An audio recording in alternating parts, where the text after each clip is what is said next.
Being a journo, I think we all like to think we've got a book in us at some point. I'd always known once we moved overseas to Hong Kong and then China that I would probably write a book. I just didn't know what it would be about. And as soon as we stepped foot on Chinese soil, I was like, right, this is the book.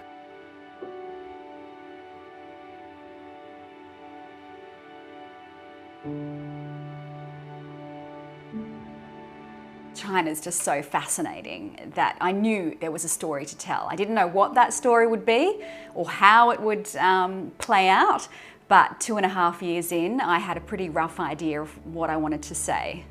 Did you have any or preconceptions before you landed there? Yeah, I probably did, because I had lived in Hong Kong for 4 years prior to that, and I'd been to Shanghai, and of course Shanghai is a bit similar to Hong Kong as far as it's got that huge population. It's the most sort of futuristic city, but like you say, we always hear that about China's burgeoning economy. It's the superpower, the next superpower of the world, and but we don't really hear about the real China and the real people. And going to Xi'an, which was a second-tier city, it was just immediately so obvious that it was different, and I think people don't realize that there are 650 something cities in China, and so many of them have many more than 1 million people. So most of those cities go unheard of, and you only hear of those top, 4-tier ones like Guangzhou, Beijing, Shanghai, and Shenzhen. So it was really interesting going to live in a second-tier city which had this booming population, but was also still evolving so much, I think. Xi'an's very different. I mean, if you're comfortable in Hong Kong, there's no guarantee you're going to be comfortable in Xi'an. So. No, and I think people don't realise it. They say there's a great divide between Hong Kong and the mainland, and there really is, simply because one of the main reasons, obviously, Hong Kong has had that British influence for 150 years, whereas China hasn't. And you step over the border and suddenly there's no English underneath the Chinese signs. In Xi'an, very little English was spoken, and many of the people in Xi'an had never seen a Westerner, which, seemed quite amazing to me for such a big country and such a huge population. But, as we know, China is very much in its own little bubble, and we would step outside, and obviously Ava was about 3.5 at the time. She's this little blonde pocket rocket with fair skin and long blonde hair and blue eyes, and the people were just fascinated, and just came at us wanting to, look at us, check us out. Who are we? Who are these strange Waiguaran that have turned up in this city where there are very few Westerners? What are you doing here, and why are you here? Was there a turning point where you thought, right, this could be a home for us, or this is a place in which I now feel comfortable? Definitely, absolutely. And I think that's potentially wherever you go. I think it always takes about 9 months to feel settled. I always say it's like a pregnancy. It takes that long to, be comfortable. And so I think, at first it was quite intimidating because I didn't speak the language. Obviously I started learning as soon as I could. So there was that barrier, and it's just getting to know the people and the culture, which takes time. I think it took about a year or so, but then once you start to feel comfortable, you find your mojo, so to speak. You know where the supermarket is and have a doctor to go to. You have friends. You can speak a little bit of the language, so that helps. I think you start to feel more settled, and we definitely did. And by the time it came time to leave China, we really weren't ready to go. We'd built up some amazing friendships with locals and expats. We had learned so much about China as a place, as a people, as a culture, and I did lots of interviews for my book with lots of locals from all walks of life, from the young trendy hairdresser trying to build his own business up to a World War II veteran who lived in his little apartment with his whole family. So I wanted to get a real sense of what the real Chinese people of today, how they feel, what they think about China and their life. So it's so evident the minute you step on Xi'an soil that it is such a historical city, because, you know, there are so many. There's the bell tower, or Zhonglo, the drum tower literally opposite it. And then, you know, there's the wall, as you point out. There's the pagoda that the hotel was opposite, which was 1,300 years old. And, you know, the Buddhists brought the Sanskrits along the Silk Road on camels. So, you know, there is so much history there, and it's a really beautiful city on the surface to look at. So that culture is so evident, and they're so proud. You know how Chinese people are so proud of China, which is really lovely to see, you know. So as soon as you land there, you have to learn about the culture and the history. And, you know, the hotel that we lived in was on top of a museum, so there's no escaping it, and it's quite phenomenal. Is that something you feel that people, Westerners who've not been to China or don't understand that much about China, don't appreciate? Tradition has just plays such a huge role in their society. Could you, did you understand that? Did you appreciate it? I certainly did in the end, because I, you know, learned so much about it. But I think that's true what you say, in that China is such a contradicting place. You know, as you say, it is growing so rapidly that's unparalleled anywhere in the world.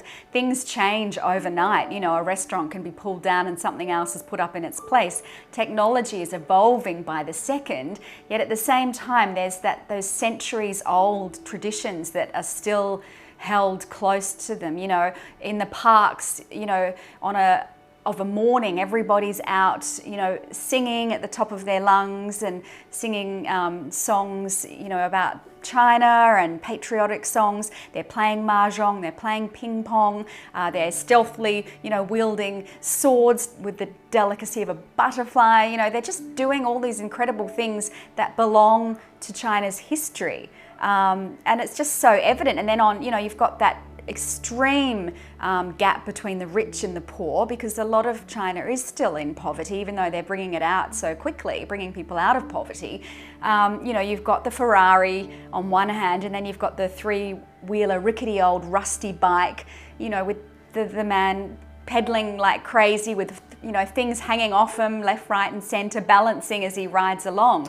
And that's everywhere, you know, that extreme dichotomy. It's just incredible. And most people in Australia would only know the students that come out here and the business people. So you don't see the majority of Chinese that are just sort of lifting themselves up. I mean, 40 years ago, the country was in poverty, and people don't realise that. And, you know, people used to greet each other with chilama, which is, have you eaten yet? Because, you know, food was hard to come by. So these days, I think people forget that it really has been survival of the fittest in China for so long. And people are really just so grateful to have a roof over their heads and to be able to feed their family. You know, and still it's so evident on the streets with the number of people, you know, selling food in street food carts and, you know, at markets, and, you know, they do earn a minimum wage if they're in employment. And it looks like China has so many people, you know, they're able to have a large population of people working and doing things on the street, cleaners and all of that, but they're paid, you know, such a minimal amount. I think a lot of Australians don't realise that until they go to somewhere like Xi'an in China and see it for themselves. That they work so hard and they just want to provide a good life, you know, and of course culture dictates that they have to look after their parents. So most of them have got parents living with them, or, you know, they're living in their homes and taking care of them. And as soon as they get elderly and if they get sick, well, you know, it's that important that they'll quit their job and go out to the rural villages and take care of their parents, because that's what you do. So there's that whole humanity that we often don't see so much in Australia. It's neglect, you know, we often neglect our elderly people. But yeah, I think it's just not what it appears on the surface. Underneath, there is so much more going on in China. I almost called my book Beneath the Surface, because there is just a whole lot of other stuff that it's really hard to explain unless you've seen it. In hindsight, are you happy you ended up in a city like Xi'an, where you couldn't fall into that sheltered expat lifestyle? Yes, in hindsight, yes. I mean, at first I thought, wow, am I cut out for this? You know, but I wanted to challenge myself and I wanted to learn about the real China. I didn't want to be cushioned in that expat bubble. And because there were so few expats, you know, probably as opposed to 100,000 in Hong Kong, maybe 1,000 maximum in Xi'an, and you know they were hard to find, like finding a needle in a haystack, literally, until I took Ava to school, and a lot of the teachers were expats, and so that's how I met some. But you know, I wanted to be immersed, I guess, in the real Chinese culture and meet Chinese people and have Chinese people as friends. And one of my best friends was a Chinese girl married to a Westerner, but you know, it was just, I could learn so much about her upbringing that way and what schooling was like for her in China, because you know, education is so cutthroat over there and it's everything. You know, so it was great to be able to be with her many days. You know, I went to the hairdresser and became really good friends with Gao Lei, who you know, could speak a little bit of English, and he taught me some Chinese, I taught him some English. And you know, by the end of it, even though we both weren't fluent in either, you know, language, our sense of humour really gelled with each other, and we became good friends. That I even went out for coffee with him, you know, and it was all just so interesting to really get an understanding of how these people think and how they feel. And you're right with the whole 5-star hotel, because we lived in the Westin where James, my husband, was managing that. And that is seen as a bit of a sanctuary, because most people do live in very small apartments, and usually with, you know, 2 or 3 generations under one roof. So to come out to a hotel is, you know, you don't really go and visit people at their homes in China. You will always meet them at a restaurant or in a hotel. And I noted, like, the Westin, which is the brand name, had the Chinese characters which actually said the Grand Westin, because that was important to them. So yeah, it was really quite interesting to see all of that. You know, even for example, going to IKEA, when IKEA first came to Xi'an, it was just incredible. And James and I and Ava went out there one day to see what Chinese people really thought about this Western brand that had suddenly appeared. And for them, it was like a day out. You know, it was like a theme park almost. We went in and it was just crowded with locals, and you know, they were trying out the beds, having a little nap, trying out the tables, having lunch at some of the tables, in the toy rooms, in the makeshift kitchens, you know, because it had air conditioning on a hot summer's day. It was quite spacious. It had all this furniture that they had never had that interaction in a store like that before. So it was quite a phenomenon to see them, you know, really enjoy and embrace IKEA and embrace us as Westerners. I just remember that they were always so interested and fascinated by Westerners, and in a good way. You know, I think what am I trying to say here? I feel like people say that they will only speak Chinese, but most of them, while they've learned English and it's been a prerequisite in school, it's like us learning French in high school. Can I speak French now? No. So, you know, of course they are going to be speaking in Chinese. Of course, each province in China has different foods, and they're very proud of the food that comes from within their province, and they love their food. But at the same time, for example, Gao Lei that I was talking to you about earlier, he'd only ever seen Westerners on movies, and he was so interested in our culture and always wanting to know what it was like back in Australia. You know, a lot of them hadn't even been to Hong Kong, because I think back then only 10% of Chinese had a passport. While it seems like a lot of them are traveling, you know, that's, you know, because it is 10% of 1.4 billion, you know, it's still a small amount comparatively. So I think, you know, we underestimate, you know, that they haven't seen a lot of the Western world, but they do get bits and pieces in there, and they're definitely not opposed to it. You know, they are embracing Western music, Western culture, you know, Western food even. They'll find something and really, really like it. So I just always found that they were very interested in learning about us. They're not closed-minded to that. I would go in with my shopping bags and they would be like, what does that Westerner buy? What sort of things does she shop for? Because, to them I was different, but ultimately I guess they could see that we are all the same, as we mentioned earlier. We've all got a sense of humour and, we all feel the same about certain things. So, yeah, definitely. I think that they are open to the Western world. It's just that for so long it has been closed to them. I think there is a big change from, as you say, that 35 and upwards, which so much of China lived in rural villages until 30, 40 years ago, when urbanization came in and then everyone was sort of brought into the cities. You can see that older generation at play in society, but then you can see this gap where these younger generations that are at university now and coming up through the ranks are just, because of technology, I guess, and social media, and they're learning more and they're seeing more about the world, and they're, as you say, very savvy and very open to China's place in the world. So it's definitely changing. It's one of those things that is, it's changing quickly, but there is that big sort of, you see that gap there where that divide is. But that's a good thing, China's always, I think it's willing to evolve and grow on the world stage. I don't think, people just think they're over there doing their own thing. And, politically, they have their 5-year plans and all of that, which, a lot of people have said is a great way that they do run the country. They get a lot more done and a lot quicker than other democracies, So, I think people underestimate that is happening at the moment. Do you sense that that optimism of the Chinese people? Yeah, you do sense that, even after COVID now, I know quite a few people that are still living there, and, they're just so proud of what they've overcome, and, they're all about moving forward.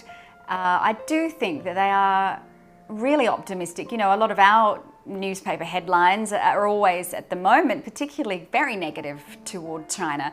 I don't think we would see their headlines in the same vein. They don't think that way. They don't really, they wouldn't realise the hostility almost that's been going on from Australian corners. I think they just go into it with, open arms almost, I think. Are you confident that this is a relationship that has a brighter future? I think it has to. I don't think there's another alternative. I don't think Australia can carry on with the current situation or the current feelings indefinitely, because China is just such a big part of the world, and it's only going to increase. China is not stopping. China is not going anywhere in a hurry. There are going to be more and more Chinese travellers and tourists, and we want them to come to Australia. We're very happy to take their money. So I think it's really up to us as a nation to try and learn more about who these people are, where they've come from, why they think the way they think, and try and see the good that is there and see the positives. Do people understand, I guess, in Australia, just at so many levels, the deep personal connections so many Australians have with the Chinese people? I don't know, because it's not talked about, is it, so much? It sort of goes under the surface.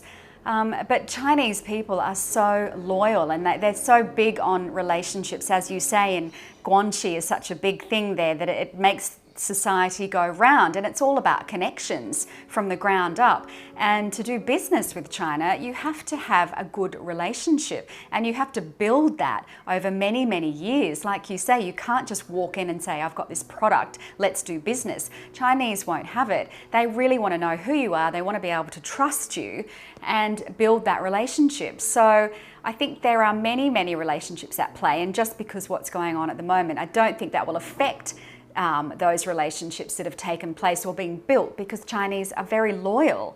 They're not going to walk away. I would definitely go back. I would like to go back again just to see China, and once travel restrictions ease, I've always wanted to go back to China. I mean, people there in Xi'an are always saying, are you going to come back and live here?